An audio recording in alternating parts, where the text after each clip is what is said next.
There's nothing quite like harvesting fresh veggies from the garden in the middle of winter, and it can be done even here in Zone 5. One of the keys to a successful winter garden is choosing the right crops.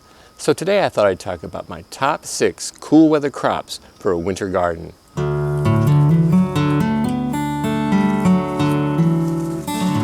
Our approach to growing in winter is to grow only cool weather crops under single and double cover without using supplemental heat. Using this approach, our first top crop for a winter garden is spinach, which is very cold hardy and nutritious. In Zone 5, we harvest spinach all winter long under 1 or 2 layers of cover. But spinach is a great winter crop all the way up through Zone 10, though you definitely won't need cover there. This is red kitten spinach, which I succession planted in August and September. This is a tried and true variety for us. It has no problems with the winters, and it didn't bolt during a recent heat wave. I'll cover the spinach with a cold frame in early November when temperatures regularly dip below freezing. A new variety that we're trying this winter is an heirloom called giant winter spinach. This variety really likes the cold, so I didn't start planting it until early September, but even that turned out to be a little bit too early because some of our plants bolted during our recent heat wave. This points to one of the key benefits of succession planting. Because we didn't plant all of this variety in early September, we're only losing a handful of plants. The plants started later in the month are doing fine, and we'll continue to plant this variety all the way through October. In November, we'll cover this bed with a low tunnel, and we'll harvest spinach here all winter and into the spring.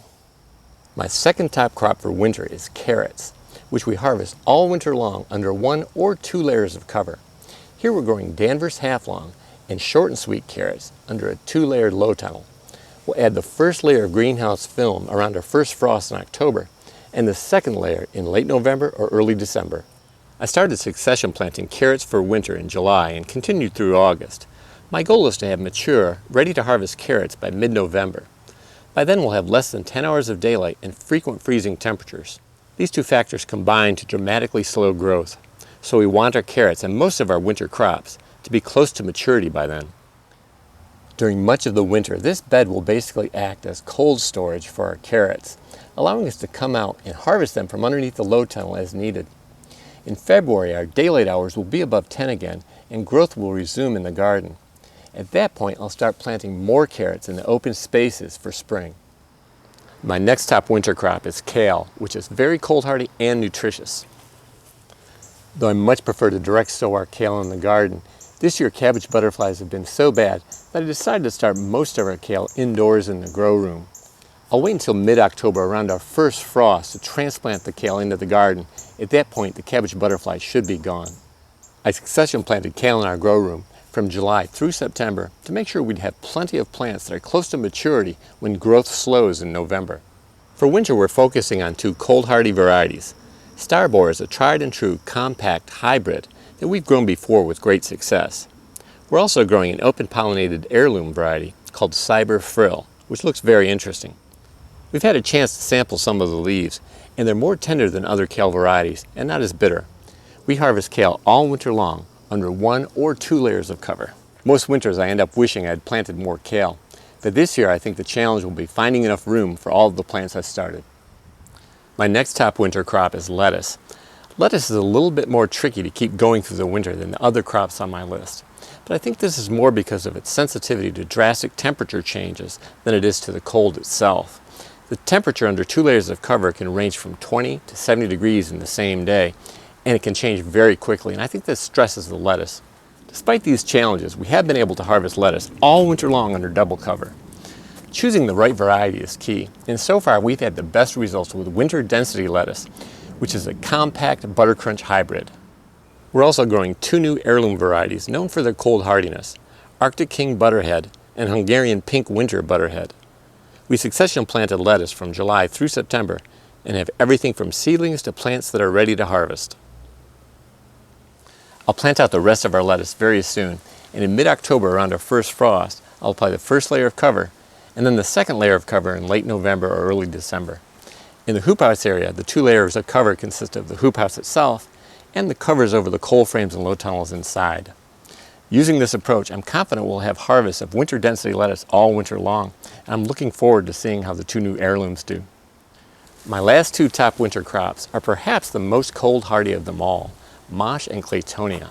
They're also very nutritious and very easy to grow. We let them grow like weeds. We just let them go to seed in the spring, they drop their seeds in place, and they plant the next crop for us. Here in this bed, for example, you can already see volunteer Mache popping up all over the place. We'll cover the bed with a low tunnel in November, and we'll harvest Mache from late fall through this spring. We'll let some of these plants go to seed to produce next year's crop. Mache is so cold hardy that it can survive our winters here in Zone 5 without any cover, but it grows faster and it's easier to harvest under a low tunnel. We love Mache, but it's not as well known as other crops, so if you'd like to learn more about it, please see this link. My last top winter crop is Claytonia, which is also known as miner's lettuce. Like Mache, we let Claytonia go to seed and self-sow like a weed. In fact, we're starting to see our first Claytonia seedlings emerge right now. They're these little wispy seedlings you see right here. Claytonia thrives under just one layer of cover in winter, but we often grow it under two. We usually start harvesting in midwinter, and by spring there's so much we can barely eat it all. We prefer to eat it raw in salads, but use it in cooked dishes as a spinach substitute too. Claytonia isn't as well known as some of the other crops I talked about today, so if you'd like to learn more about it, please see this link. I hope this video gave you some ideas on crops that you might want to try growing in your winter garden. If you're interested in any of the particular varieties I mentioned today, I provided links in the description to all of the seed vendors. There's also a link to the planting calendar tool that I use to plan my fall and winter planting. You can use this tool too. All you have to do is follow the link and then follow the instructions in the document. Unfortunately, it's already getting a little late in some areas to start your winter garden from seed. Remember, you want your plants to be close to maturity by the time temperatures are regularly falling below freezing and you have less than 10 hours of daylight. But there's still hope if you want to get your winter garden going. In many local nurseries, you should be able to find plant starts for spinach, kale, and lettuce. If you found this video helpful, please give it a thumbs up. And if you haven't already, please subscribe for more videos on how to grow a lot of food on a little land without spending much or working harder than you have to.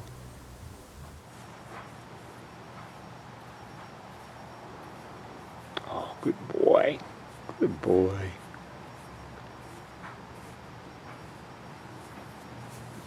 Let's go in the house. Come on.